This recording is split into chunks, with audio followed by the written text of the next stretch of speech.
Hello, listeners. Nina here to tell you that I am now booking podcast sponsorships for this spot right here at the beginning of the show for the fall. If you are interested because you are an author or you are a coach or you have any kind of business that you think listeners of this show would want to know about, this is a great opportunity for you. Find any details you need about how to sponsor episodes up to 2, 3, or 4 weeks, newsletter posts, and social media posts. Look in the show notes under how to sponsor an episode. You will get all the information you could possibly need. I will let you know it's available and I will enjoy working with you. Now on to the episode. The earlier that parents can start talking to their kids about not everybody's going to like you, you're not always going to be included, and not every friendship is going to feel like a fit, but you are perfectly okay as you are. But keeping those things in mind is really important, because I do think we put a lot of expectations on other people's kids, and it often happens to be those much more gentle souls, lower key,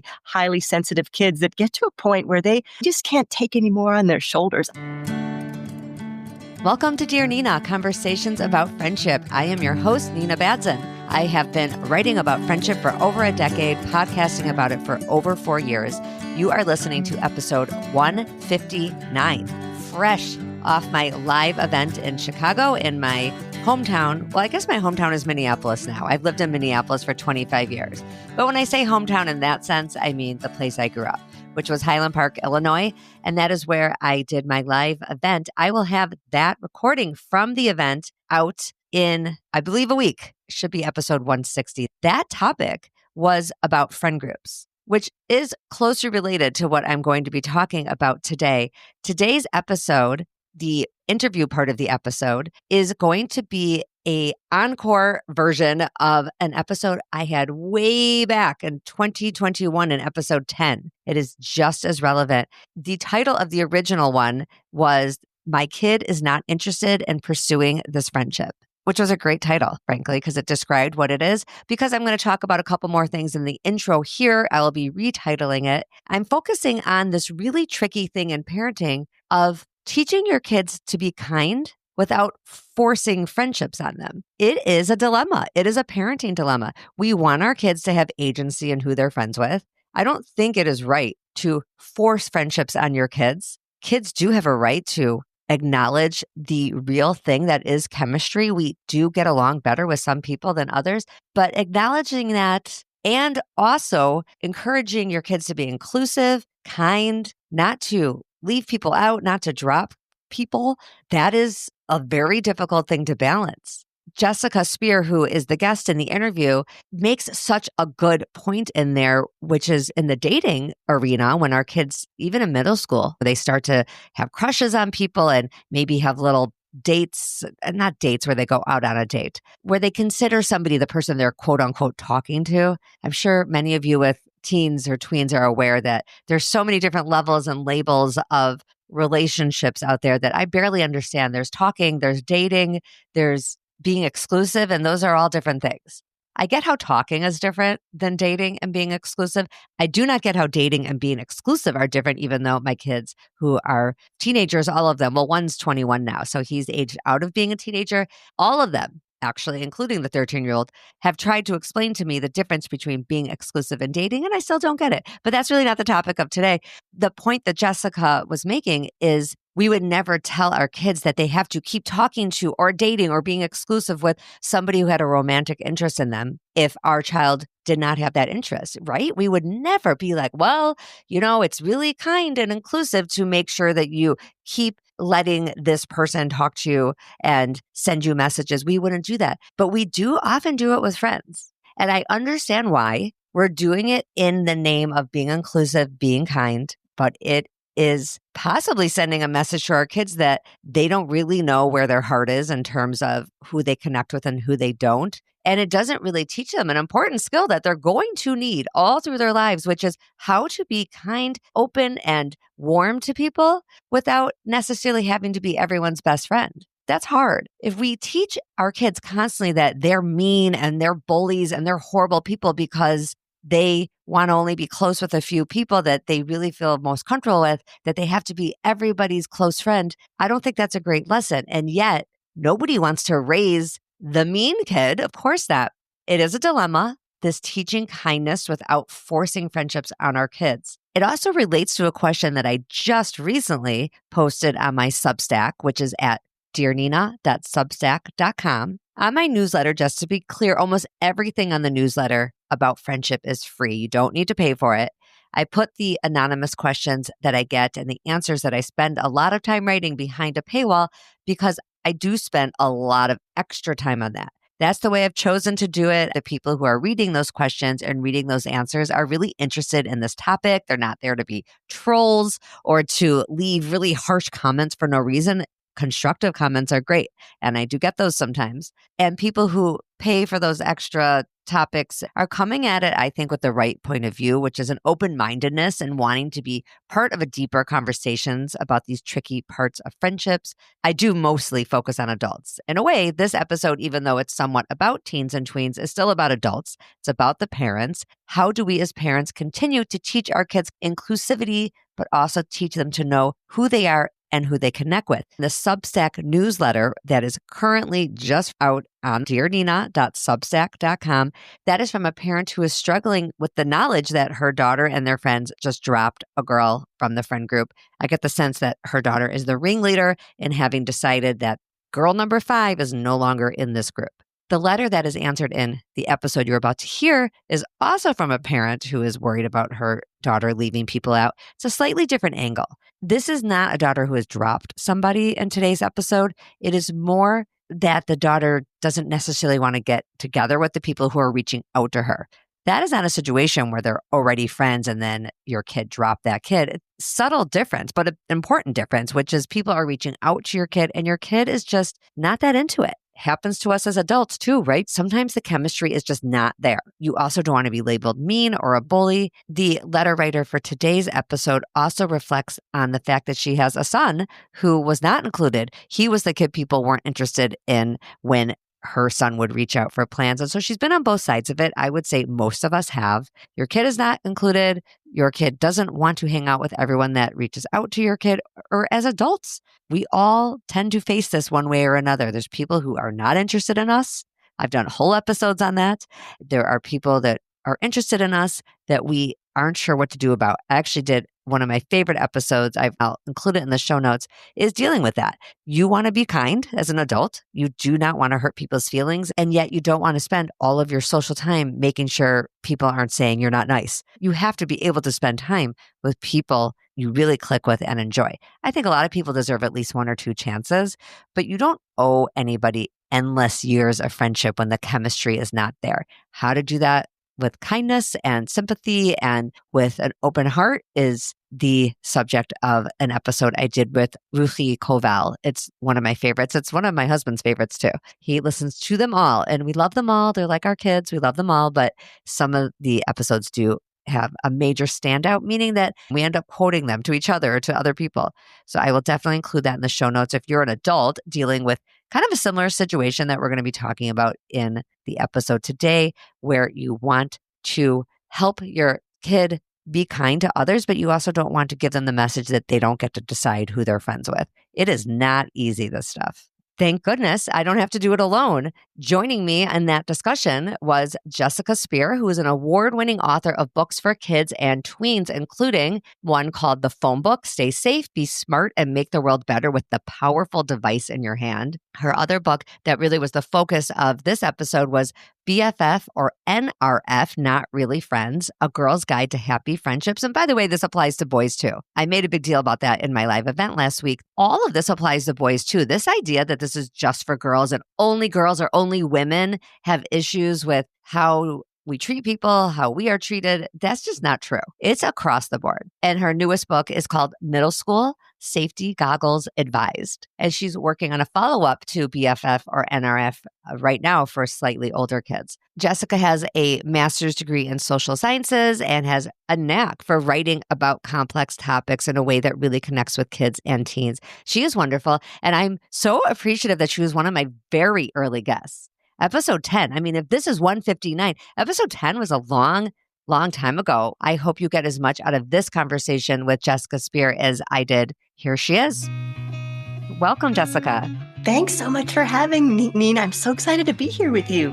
To let listeners know who might not have seen the book, BFF or NRF, Not Really Friends, really gets into the nitty-gritty of friendship skills. That's my takeaway. I mean, you might describe it differently, but I'm going to tell you as someone who thinks a lot about friendship. You explain things that might seem like they should be obvious. Not only are they not obvious, they're not even obvious to a lot of adults. I'm going to give a couple of examples. How to listen, to think before they speak, handle feelings of jealousy, allowing friends to be with other friends, how to be reliable, how to give a sincere apology, how to navigate conflict. These are all parts of your book that when you hear, they're like, yeah, of course, if you're a good friend, you're going to be reliable. You're going to know how to apologize. You're going to think before you talk. How many adults follow that? Yeah, you're so right. I mean, we're not really taught this in any regimented way. Part of the inspiration for the book is we kind of learn this on the fly. And sometimes we learn it in a way that isn't helpful or isn't actually pointing us in the right direction. I'm going to get right to the letter and read it for us, and then we will dissect it. Dear Nina, I want my 11-year-old daughter to make her own decisions about her friendships, but I also want her to be kind and inclusive. There are a few girls her age who have reached out to her with texts for hangouts, but my daughter isn't interested. Her reasons, when I push her on it, vary from I don't like her to she's annoying to ugh, mom. It's clear that she and 4 other girls are a clique and have little interest in including anyone else. How do I balance encouraging my kids' independent decisions with my even bigger desire to demand kindness out of her? I have an older son who was often left out when he was that age, so I know what it's like to see your kid not included. I don't want my daughter to be the cause of hurt feelings. But now that I'm on this side of things, I see it's really more complicated than I thought. I used to say when my son was going through this stuff, oh, I'd never let my kid act that way. We can only control so much, I guess. I'd love any thoughts. Thanks, Nicole. Jessica, I'm going to push it to you first. Just your reaction as somebody who has spent a lot of time with girls this age. And I love this question because I see this all the time, and not just in the preteen years. I mean, even through adult life. So how do we handle a situation where we really don't want to have a friendship with somebody? How do we treat that person with dignity and kindness? So this is really tricky. So I love this. So one thing that I think is helpful is to help kids and preteens and teens understand that there are some shared spaces that we have as humans. And in these shared spaces, it's really important to treat people with dignity, to be accepting, to be kind. So let's take the school lunchroom, for example. And so there's a lot of things going on in the school lunchroom. We all have those wonderful and those not so great memories of middle school, elementary school lunchroom. So ideally, in the perfect world, which we're not in, but in the perfect world, everybody would feel safe and comfortable in that space. So a lot of schools do a lot of work to try to create that. However, it lands differently with different kids. It lands differently from grade to grade. But I think as parents, we can help our kids understand there are places where this is a shared space. And it's really important to make sure everyone feels comfortable there. You know, that might be the Boy Scout troop. That might be the team. So when we're in these shared spaces with groups, how can we behave in a way that doesn't make people feel less than or not worthy? So allowing them to sit at our table, allowing them to connect with the group. But I do feel on the flip side of that coin, it's also really important, especially as girls enter the preteen and the teen years, that they get to choose where they really want to develop closeness with people. So in starting in the preteens, girls and boys are looking for something more in friendship. You know, they're looking for a little more intimacy. They're pulling away from their families. They want to share about themselves, maybe things they don't feel comfortable sharing with everybody. It is important, especially for girls, to be able to choose who they're doing that with. When I fast forward to future romantic relationships, we wouldn't want girls to stay in relationships because they feel bad, because they're hurting that person. They don't want to hurt that person's feeling. So there is the balance. How do we treat people with respect in these shared spaces and dignity and make them feel welcome? But also, how do we choose where we're putting our energy in our friendships? Where do we want to spend our personal time with people? I love all of that. This point about shared spaces versus maybe something different, like a sleepover is more of a private. You don't have to have everybody at your sleepover, but you can still be decent to people at school. I sometimes think people are scared to be too nice in a shared space because they're afraid that they're giving someone the wrong idea, like leading a friend on kind of. But that takes some maturity to realize you can be pleasant and friendly and say happy birthday to someone at school and invite them to do stuff something in school. It doesn't mean that you're obligated to have them at your birthday party from now until the end of time. Right. But it is tricky. And you do sometimes get these parents that do push. I wondered when I read the question if part of Nicole's concern, and I get it and I share it, I've shared Nicole's concern if this is it, is as much about her not wanting other parents to think she's being a bad mom or a bad community member or a bad person by allowing her daughter to not invite someone over. So Nicole's daughter has these couple of girls who have reached out for plans. Doesn't Nicole's daughter have the right to not be interested? I think we agree she does. But I get Nicole's discomfort with knowing that there's probably some other mom out there saying, hey, did you reach out to so-and-so? And that kid saying, yeah, but she didn't respond, or she said she's busy. Oh, did you ask her if she's busy next weekend? Oh, yeah, she said she's busy every weekend. Do you think there is a piece of that, of the mom pressure of worrying that the other mom's thinking what a bad mom she is? Oh, absolutely. Absolutely. Because we do sometimes make these judgment calls without quite understanding the whole story. There's a lot of pressure. I see it all the time. Memes and posts. Be the parent that encourages your kid to sit with the kid and I love that. I love the love behind those things, but I also see that there's a lot more complexity there. And I even personally have had this backfire on me. One of my daughters, my oldest daughter, who is a really empathic girl, and she really wants to do good. She came out of the womb wanting to do no harm. So this is a gentle soul. And so one of her birthdays, this is pre-COVID, they're trying to have that accepting lunchroom table where anybody could sit there. What happened was that ended up being a massive table. There's like 16 kids now because they were so accepting and so welcoming, which is beautiful.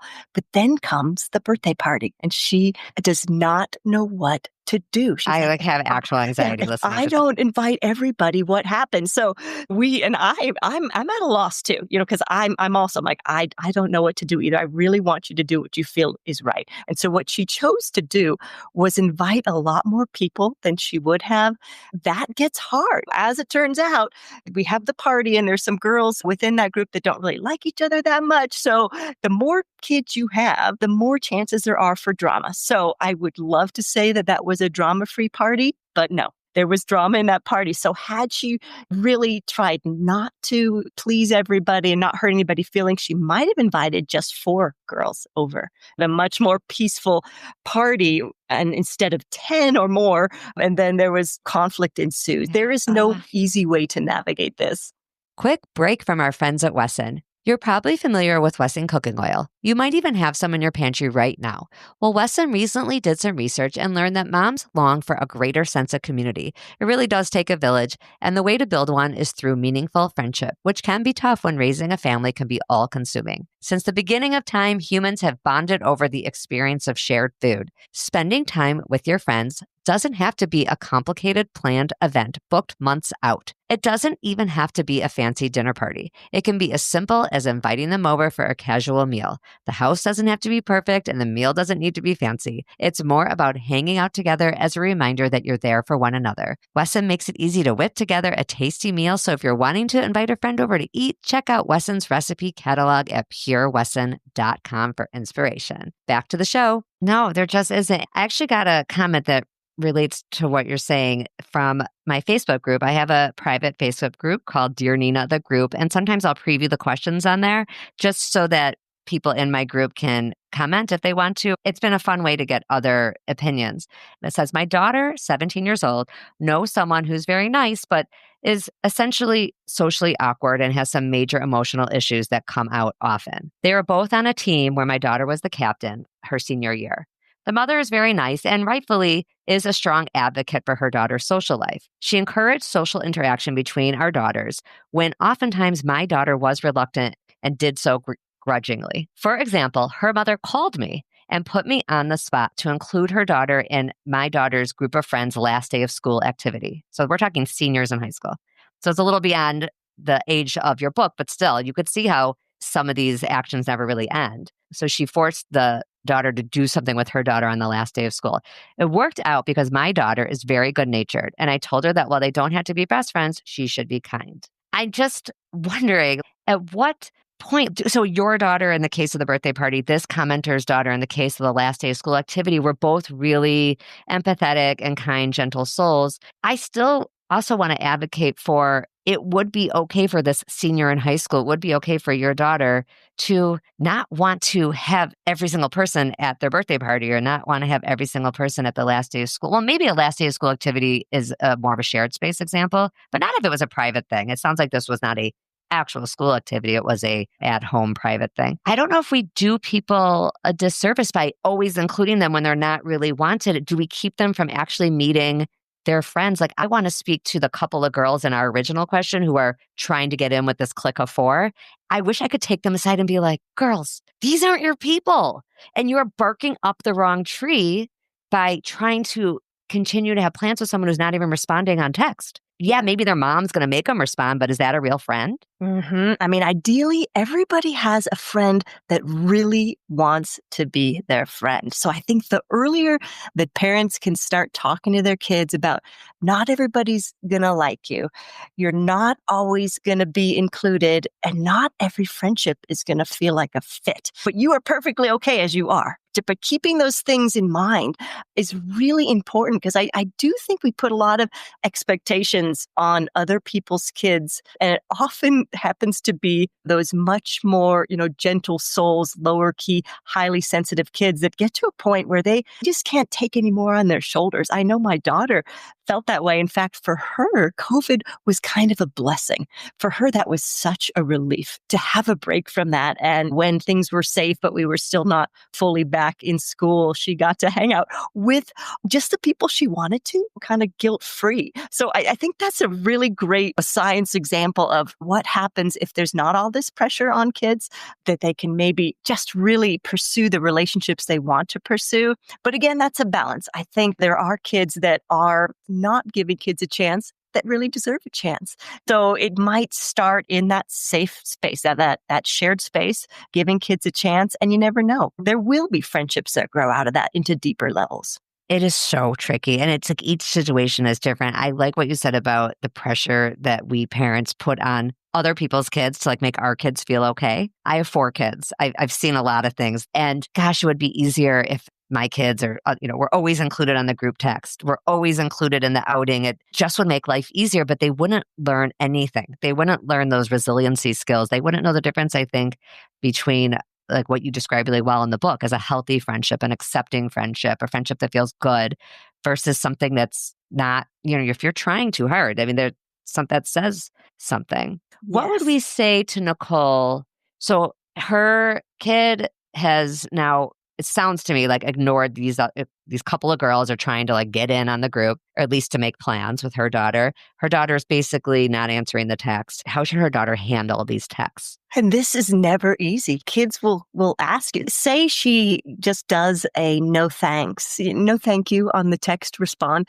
There's a good chance that other kid is going to ask why. In adult world, we know that no is no, and you could say no thanks and let's move on.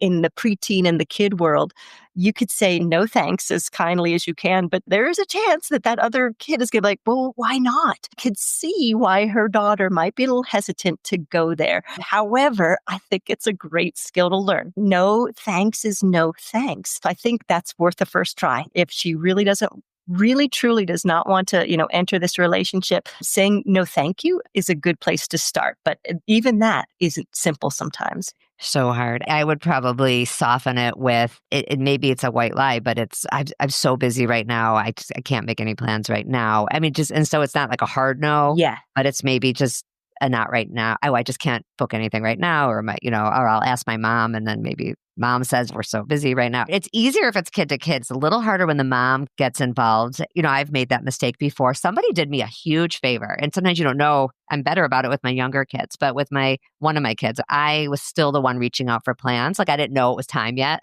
Sometimes you need someone to tell you. I reached out to a fellow mom. Oh, is so-and-so free Saturday night? My kid wants to hang out with your kid. The mom said to me really nicely, I would advise it to anyone.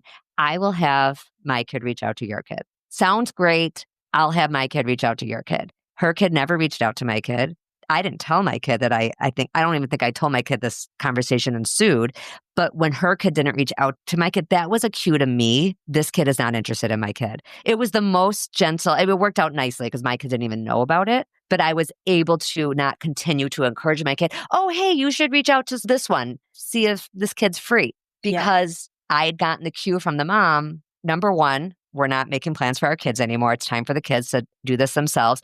Number two, if my kid's interested, your kid will hear from mine. And we didn't hear from them. That was okay. Point taken. They're not interested. You can't force a friendship. No. And there is that funny period of time where it goes from parents coordinating things to the kids. And that doesn't happen like at the same time for everybody. So Right. I loved how you handled that. And just kind of realizing, oh, okay, we're there. Because you don't know sometimes whether you're there or not. And you're there with some kids and you're not there with other kids. But yeah, at some point, there is that shift where it's the kids communicating directly with the kids, which is a relief to so many parents in so many ways. Usually when they And start I love texting. I love the idea of softening that you said. So there is a way to soften that. And my kids often, when they're stuck with what to say in a text, we'll talk that through together. And I encourage, my kids and other parents to encourage their kids, if they don't ever quite know how to respond, that's a great teaching moment. Let's connect about how to maybe respond to that.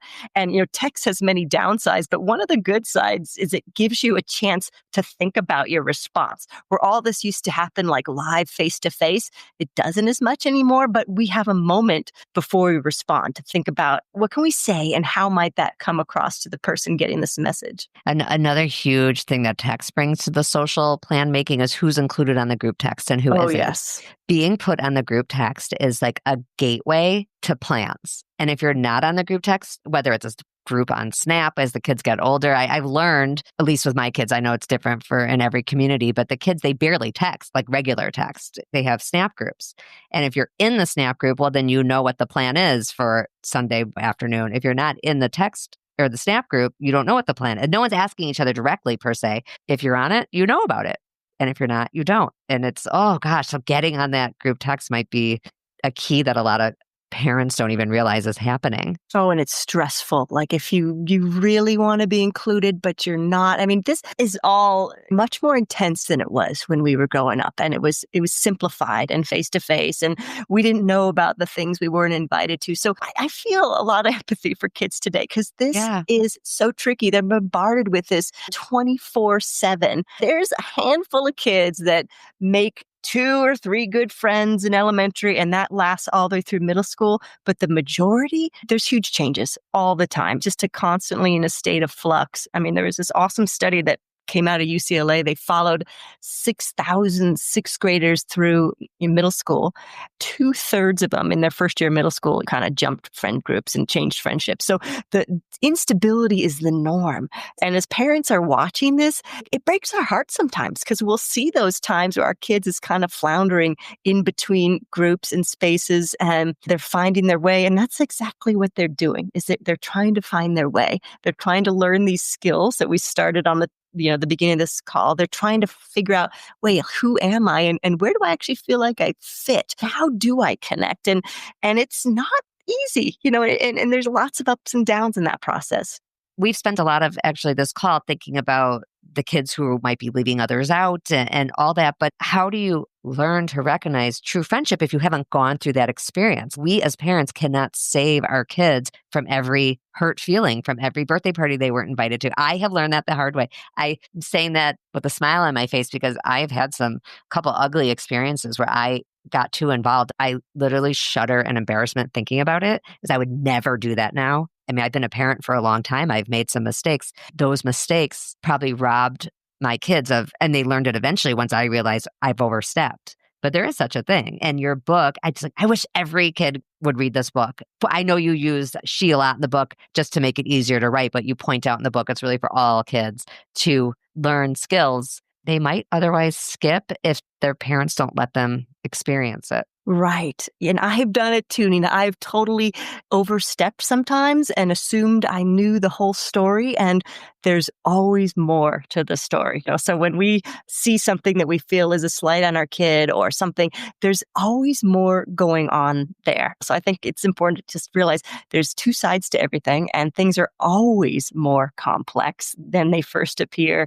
Just buckle up. Let's sail through these years together and keep loving your kids, keep helping them if they're lacking in a certain area. You say they haven't learned the simple thing of space bubbles, that someone needs a little bit of space, or say, they struggle with jealousy, or they're not very trustworthy. They tell a lot of lies. So all these little things at some point, leak into their friendships and cause all sorts of interesting things to go on. So we can just help them learn. They're kids, they're preteens, they're learning these things. And even those most painful things, even you and I overstepping our role as parents, we clearly learn from that. We learned some great lessons from that, and we're going to do it differently next time. And, I think Nicole, our letter writer, can hopefully feel better knowing that her daughter making her own choices and sometimes not maybe doing it as nicely as she should is something she, the daughter, will also have to learn from. If you leave out enough people over time, if you are too cliquey over time, the universe answers and people not wanting to hang out with you. So sometimes you learn the hard way, and the parents can't always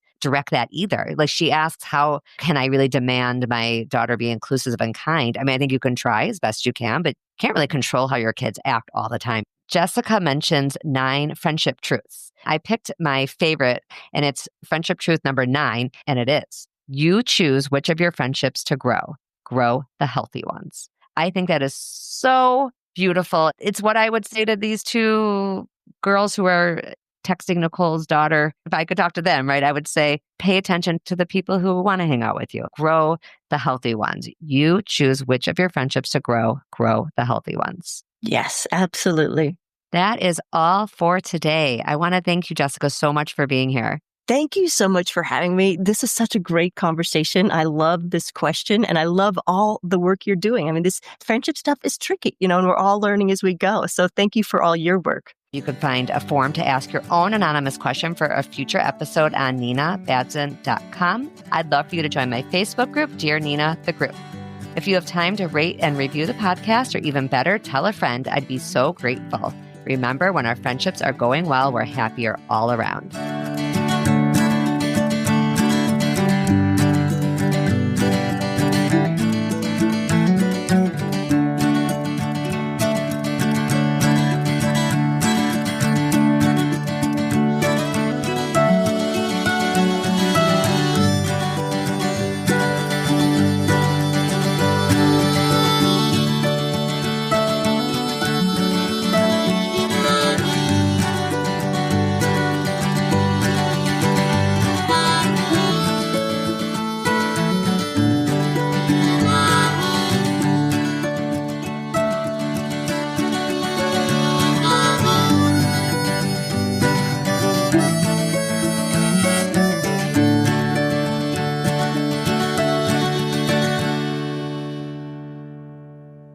Hello, listeners. Nina here to tell you that I am now booking podcast sponsorships for this spot right here at the beginning of the show for the fall. If you are interested because you are an author, or you are a coach, or you have any kind of business that you think listeners of this show would want to know about, this is a great opportunity for you. Find any details you need about how to sponsor episodes up to 2, 3, or 4 weeks, newsletter posts, and social media posts. Look in the show notes under how to sponsor an episode. You will get all the information you could possibly need. I will let you know what's available, and I will enjoy working with you. Now on to the episode.